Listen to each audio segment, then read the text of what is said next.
Hello everyone, it's Advocate Mishika Gupta. So in today's video, we will be covering Chapter 8 of BNSS, which says Reciprocal Arrangements for Assistance in Certain Matters and Procedure for Attachment and Forfeiture of Property. So ये chapter basically international cooperation से related है। इसमें ये सब बताया गया है कि अगर किसी इंसान ने इंडिया के बाहर कोई क्राइम किया हो या किसी दूसरे कंट्री में कोई ऐसा इंसान हो जिसने इंडिया में क्राइम किया हो, तो एक दूसरे की जो कंट्रीज हैं वो कैसे मदद करती हैं क्रिमिनल को पकड़ने में। सो स्टार्ट करते हैं हम इसके सेक्शन से, डेफिनेशंस के, which is 111 section of BNSS। सो इसमें बात की गई है कुछ डेफिनेशंस के बारे में। अब बहुत सारी डेफिनेशंस हमने सेक्शन 2 में पढ़ी थी, लेकिन ये डेफिनेशंस यहाँ पर क्यों लिखी गई हैं, ऐसे क्यों लिखी जाती हैं? ये इसलिए लिखी जाती हैं, कुछ डेफिनेशंस ऐसी होती हैं, जैसे ये हमारे पास 5 डेफिनेशंस हैं, वो सारी डेफिनेशन सिर्फ हमारे इस चैप्टर 8 के लिए बताई गई हैं। इस चैप्टर 8 में ही वो डेफिनेशंस यूज होंगी। सो कॉन्ट्रैक्टिंग स्टेट, हमारी फर्स्ट क्लॉज बात कर रहा है कॉन्ट्रैक्टिंग स्टेट। तो कॉन्ट्रैक्टिंग स्टेट क्या होता है? कोई भी ऐसे कंट्रीज जो इंडिया के साथ ट्रीटी में बाइंड होती हैं। तो इसमें क्या लिखा हुआ है? वो सारी कंट्रीज जो इंडिया के साथ बेसिकली लीगल असिस्टेंस के लिए ट्रीटी या अग्रीमेंट साइन करती हैं, वही सारी कंट्रीज कॉन्ट्रैक्टिंग स्टेट कहलाती हैं। अब इसमें नेक्स्ट बात की गई है आइडेंटिफाइंग। सो आइडेंटिफाइंग क्या होता है? बेसिकली प्रूफ करना कि कोई प्रॉपर्टी क्राइम से रिलेटेड है, ठीक है, या फिर उसी में क्राइम में वो यूज हुई है, तो उसको हम कहते हैं आइडेंटिफाइंग। फिर नेक्स्ट क्लॉज बात करते हैं प्रोसीड्स ऑफ क्राइम। तो प्रोसीड्स ऑफ क्राइम में क्या होता है? कोई भी ऐसी प्रॉपर्टी जो डिराइव हुई है या ऑब्टेन हुई है, कहाँ से? डायरेक्टली या indirectly by any person as a result of criminal activity.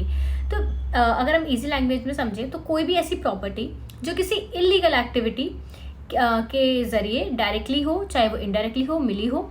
और अगर किसी ने, मानो इसमें वो भी इंक्लूड होता है, अगर मानो किसी ने ब्लैक मनी को वाइट करने के लिए यूज़ किया है, तो वो सब भी इसी में ही इंक्लूडेड होता है। तो उसको हम कहते हैं प्रोसीड्स ऑफ क्राइम।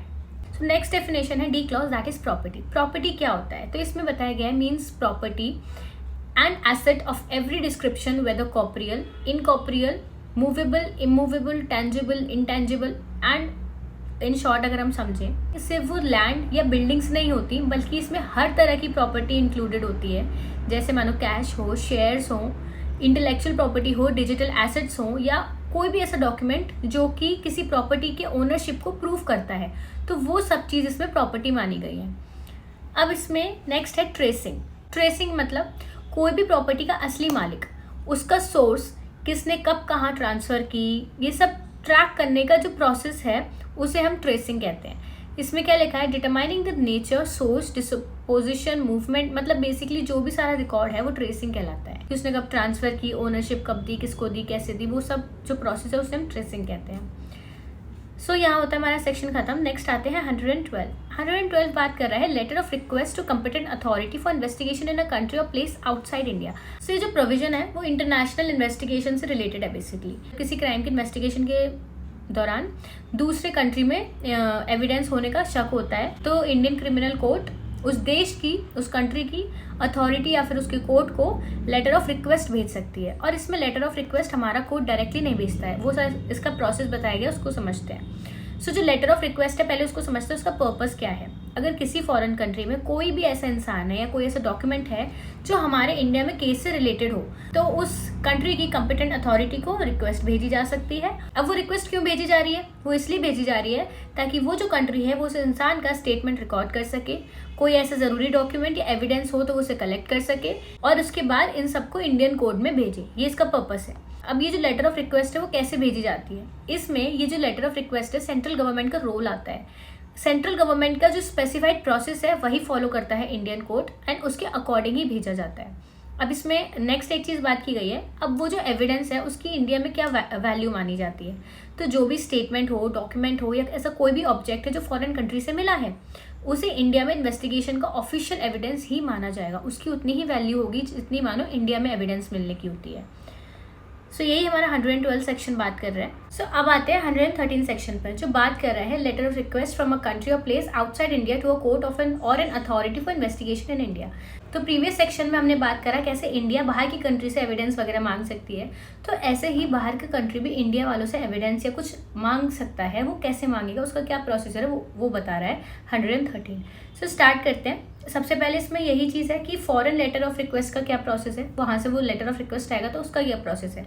तो वो लेटर ऑफ रिक्वेस्ट हमारी सेंट्रल गवर्नमेंट रिसीव करेगी। सेंट्रल गवर्नमेंट को किसी फॉरेन कंट्री से अगर LOR मिलता है तो सेंट्रल गवर्नमेंट क्या करेगा, उसको जुडिशियल मैजिस्ट्रेट को दे देगा ऑफ इंडियन कोर्ट।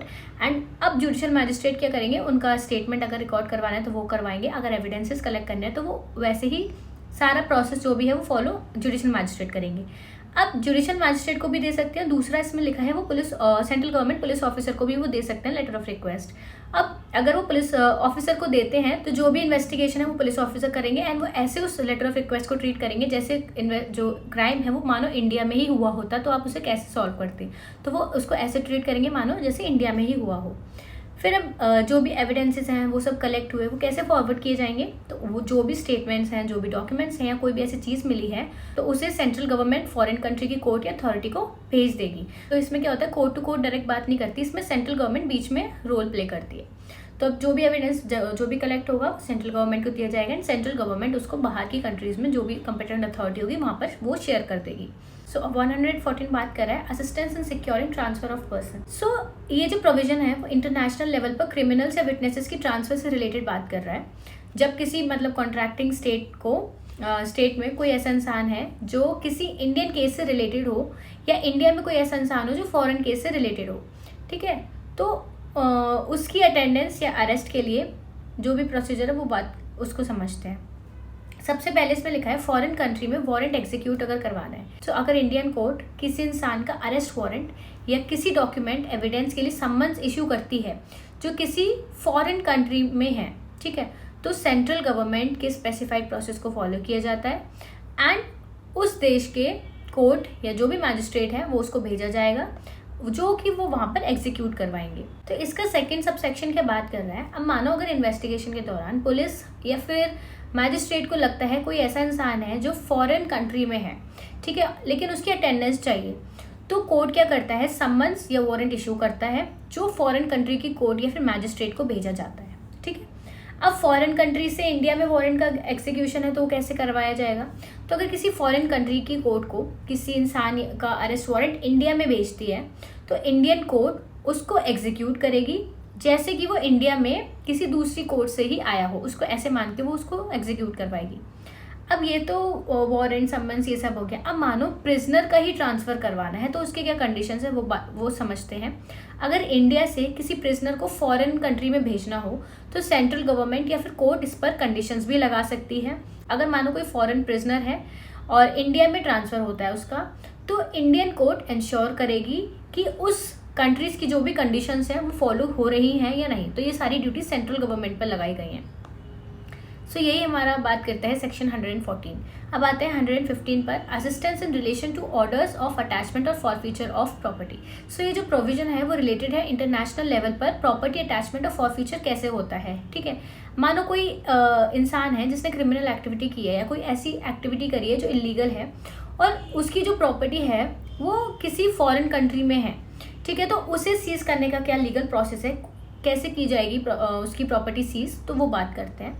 अब मानो इंडिया में प्रॉपर्टी अटैचमेंट करवानी है, तो अगर इंडियन कोर्ट को ये लगता है कि कोई प्रॉपर्टी किसी क्राइम से बनी है तो वो उसकी अटैचमेंट या फिर फॉरफीचर कर सकती है और उसका ऑर्डर भी दे सकती है। सो कोई ऐसा इंसान है, ठीक है, उसकी प्रॉपर्टी इंडिया में है ही नहीं, सारी प्रॉपर्टी उसकी फॉरेन कंट्री में है, तो वो जो प्रॉपर्टी है उसकी कैसे सीज की जाती है वो समझते हैं। सो इसमें लिखा है अगर इलीगल प्रॉपर्टी किसी भी फॉरेन कंट्री में है तो इंडियन कोर्ट क्या कर सकती है, उस कंट्री की अथॉरिटी को लेटर ऑफ रिक्वेस्ट भेज सकती है ताकि वहाँ पर जो भी उसकी प्रॉपर्टी है वो सीज की जा सके।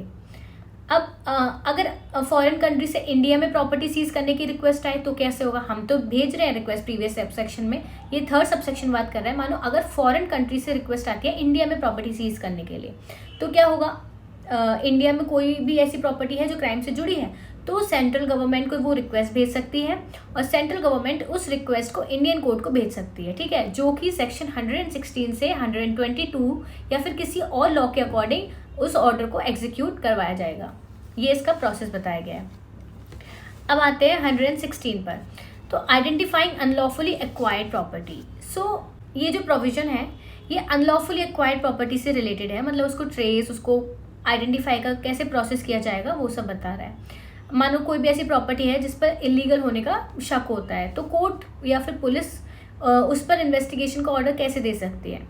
सबसे पहला सबसेक्शन बात कर रहा है पुलिस इन्वेस्टिगेशन का ऑर्डर कैसे दिया जाता है। कोर्ट अपने आप या फिर किसी फॉरेन कंट्री की रिक्वेस्ट पर पुलिस को ऑर्डर दे सकती है कि वो इलीगल प्रॉपर्टी का पता लगाएं, और इन्वेस्टिगेशन का काम जो भी है इसमें सब इंस्पेक्टर या फिर उससे ऊपर के रैंक के ऑफिसर को ही दिया जाता है। तो सेकेंड सबसेक्शन बात कर रहे हैं इन्वेस्टिगेशन का स्कोप क्या है। प्रॉपर्टी या फिर इलीगल एसेट्स की इंक्वायरी, इन्वेस्टिगेशन या सर्वेस में किया जाता है। इन्वेस्टिगेशन में अगर कोई इंसान है या जगह है, प्रॉपर्टी है, एसेट्स हैं, फाइनेंशियल डॉक्यूमेंट्स हैं, बैंक रिकॉर्ड्स हैं, कोई भी ऐसा रेलिवेंट मैटर का एनालिसिस हो सकता है, किसी भी चीज़ का एनालिसिस किया जा सकता है। थर्ड सबसेक्शन बात कर रहा है अब जो भी इन्वेस्टिगेशन होगी वो सिर्फ कोर्ट के दिए गए ऑर्डर्स के अकॉर्डिंग ही होगी, और पुलिस या इन्वेस्टिगेटिंग ऑफिसर कोर्ट की गाइडलाइंस के अकॉर्डिंग ही वहाँ पर इन्वेस्टिगेशन करेंगे, लिमिट्स एक्सीड नहीं करेंगे। 117 जो प्रोविजन है वो इलीगल प्रॉपर्टी की सीजर या अटैचमेंट से रिलेटेड है। तो सबसे फर्स्ट सबसेक्शन यही बात कर रहा है कि अगर ऑफिसर को या कोर्ट को ऐसा लगता है कि कोई ऐसी प्रॉपर्टी है जो छुपाई जा सकती है, ट्रांसफर की जा सकती है, तो उस प्रॉपर्टी को सीज या अटैच करने का ऑर्डर दिया जा सकता है। फिर इसमें एक चीज़ और दी गई है, कोर्ट की कंफर्मेशन भी इसमें ज़रूरी बताई गई है। सीजर या अटैचमेंट का ऑर्डर तब तक वैलिड नहीं होगा जब तक कोर्ट उसे कंफर्म नहीं करती। तो 30 डेज के अंदर कोर्ट को कंफर्म करना पड़ता है, वरना ऑर्डर नल एंड वॉइड माना जाता है। अगर कोई भी ऑर्डर देता है लेकिन अगर उसे कोर्ट कंफर्म नहीं करता है विद इन 30 डेज, तो वो ऑर्डर नल माना जाएगा, मतलब उसकी कोई वैल्यू नहीं है।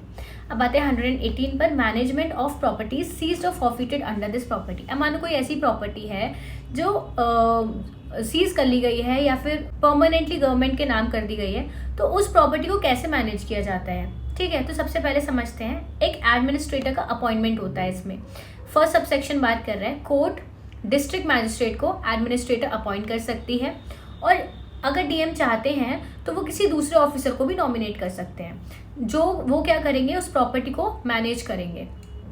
अब प्रॉपर्टी का मैनेजमेंट कैसे होता है, एडमिनिस्ट्रेटर सीज प्रॉपर्टी का कस्टडियन होता है, वो उस प्रॉपर्टी की देखभाल करेगा, और उसका काम क्या होता है कि सेंट्रल गवर्नमेंट के रूल्स के अकॉर्डिंग प्रॉपर्टी को संभाले और उस प्रॉपर्टी को मैनेज करे।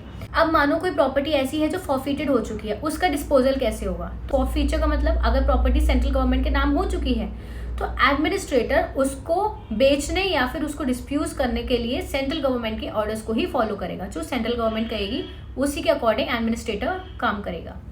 यही हमारा 118 सेक्शन बात कर रहे हैं। अब आते हैं 119 पर, notice of forfeiture of property.